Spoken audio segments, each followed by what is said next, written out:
I want to talk about the last scene in the last episode of House of Dragon. A lot of people hated it because it was a little silly and it wasn't in the book. Obviously, in the book, Rhaenyra does not infiltrate the castle as a nun, even though she's slaying. Rhaenys would not advise her to do that. That's not smart. That's not a good decision. How would Alicent let her out? The logistics don't make sense. However, if we were going by the book, I don't think you'd ever see these two interact again. And none of us want that. We want to see the character development of them re-meeting.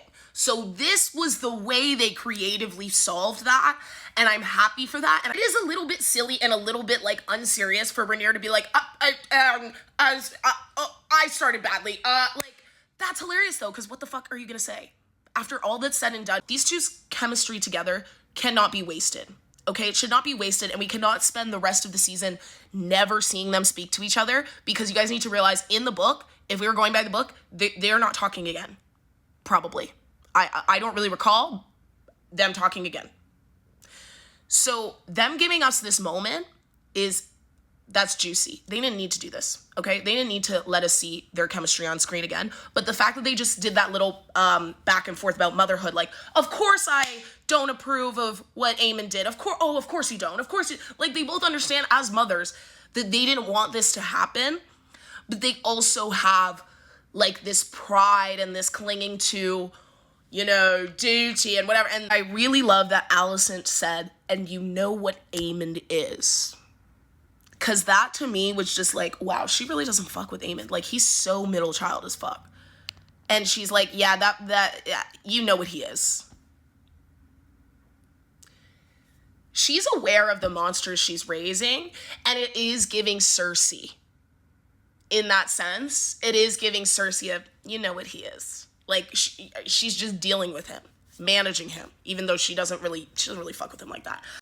There was a lot of women face-to-face, eye-to-eye this episode. Like in the council meeting when Rhaenys and Rhaenyra were eye-to-eye watching these men in the council disrespect Rhaenyra and not give a fuck about her opinion and try to tell her what to do, and then being like, you're too fragile for this, you should go hide somewhere else. So I appreciated that they gave us this scene where these women can really look at each other and talk about the damage that the men are doing, and also to actually clear up the whole Aegon the Conqueror shit, because Alicent did not have enough information to like take that and run with it. And she's like, no, Rhaenyra, he changed his mind. You don't get it. He said Aegon, the prince that was promised. And Rhaenyra's like, you dumb idiot. You mean the Song of Ice and Fire? He's been telling me that story since I was a little girl.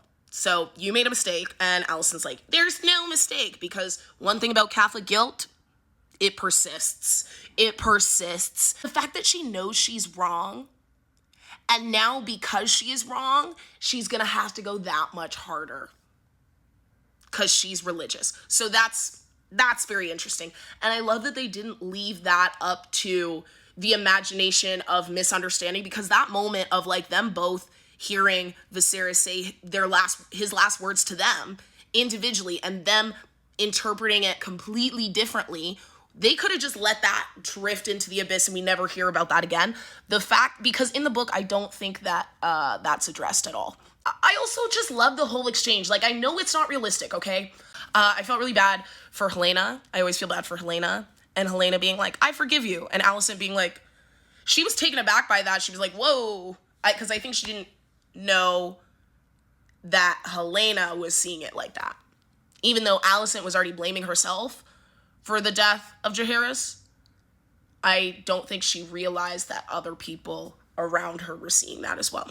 So anyways, Alicent is just like the stereotype of Catholic guilt in action every turn, but I love to see it. And I loved this scene. I think this was one of their best scenes. And I know a lot of people hate it and think it's silly. And it's not realistic. But if we were being realistic, I don't know that we would be entertained. So, there you go.